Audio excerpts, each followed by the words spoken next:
Hi, welcome to Survival Skills.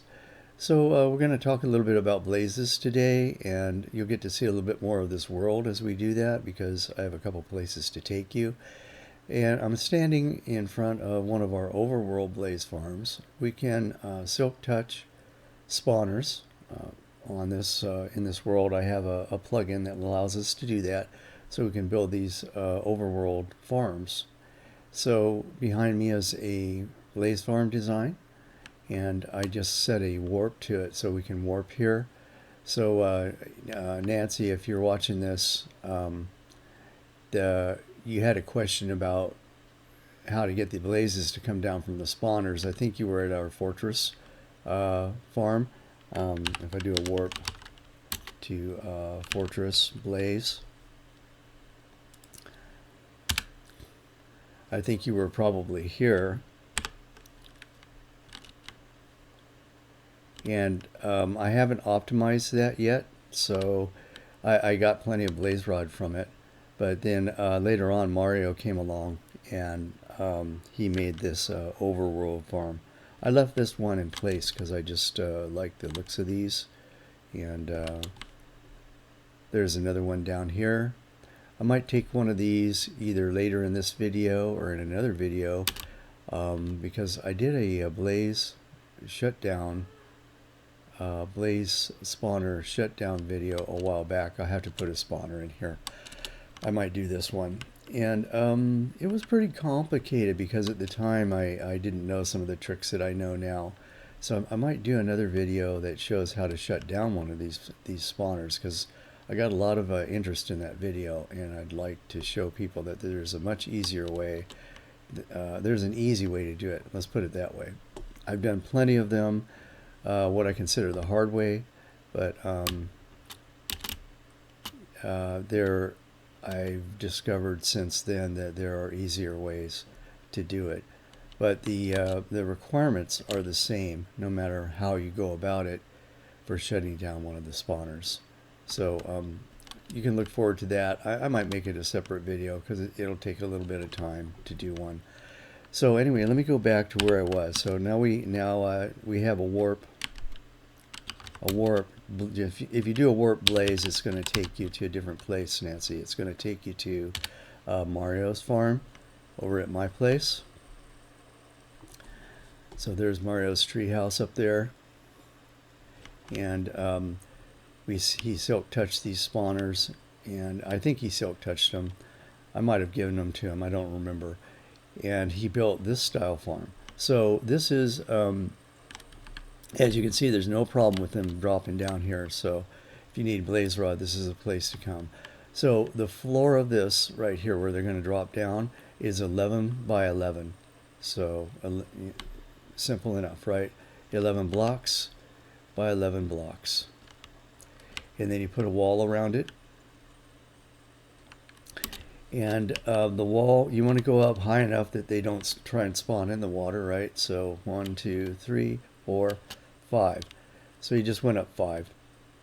And then on the top, the roof is up here on the 6th block up. So then it's all sealed around. So really it's like, it's 11 by 6, I think. And you can experiment with this if you're going to make it in your own world, for those of you who are not on the server with us and you want to make this. So then you pop your spawners in there.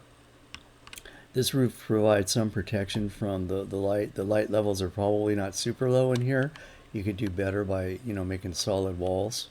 But they seem to have no problem spawning at this light level. Blazes are pretty good about spawning even at higher light levels.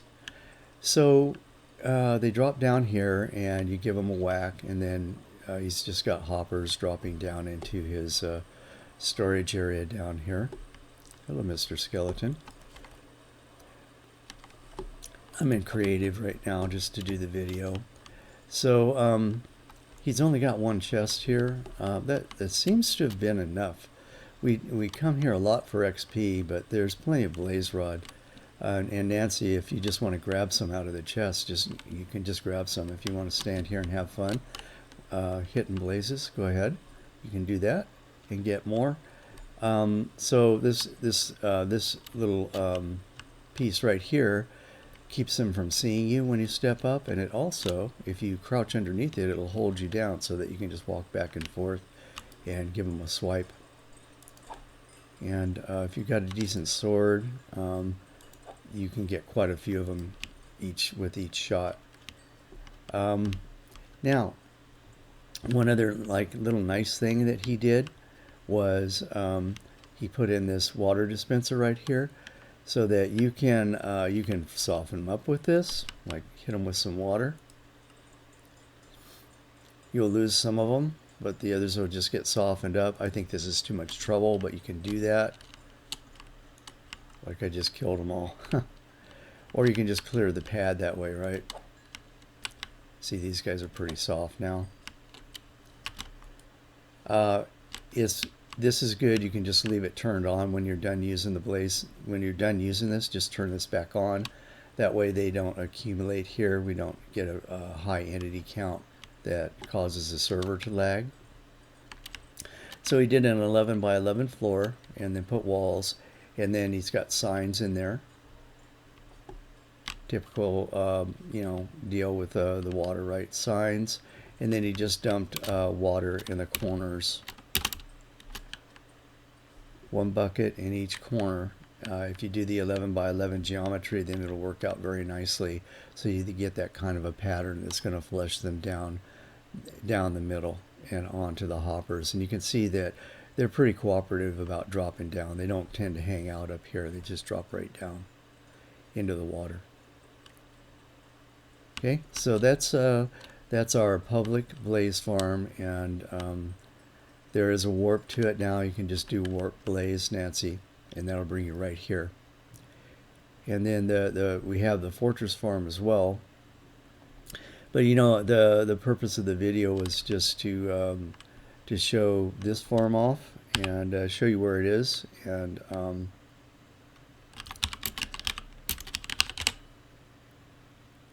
what I can do is I can come back in another video and we can go to the fortress farm.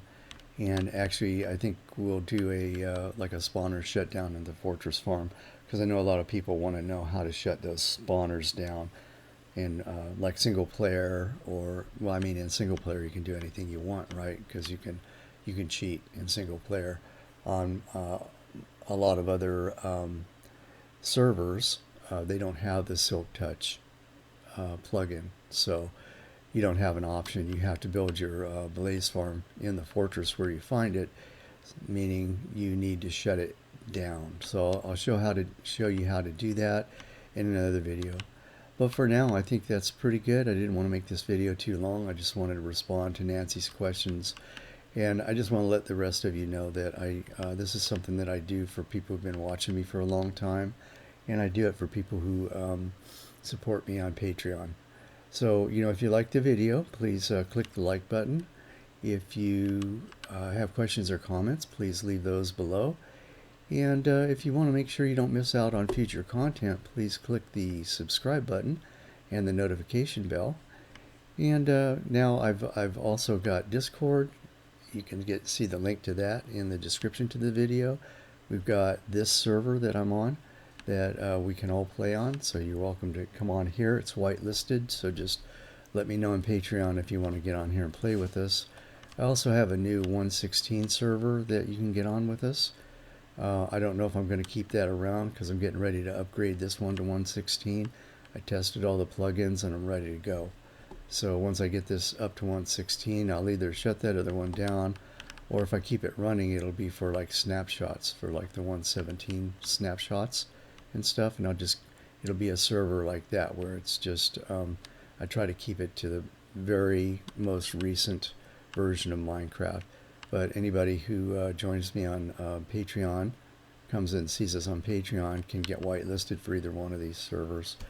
And as a I mean on Discord, anybody who joins me on Discord. And as I said, I have a Patreon server. I've only got one tier right now. It's a very reasonable cost, and I do things like this for people who have been watching me for a long time and people who support me on Patreon. So maybe consider that. It's very inexpensive, and it helps out the server. And I can do special things like this for people who are supporting the server. So that's it for today. Thanks a lot for watching. You all take care, and I'll see you in the next video. Bye.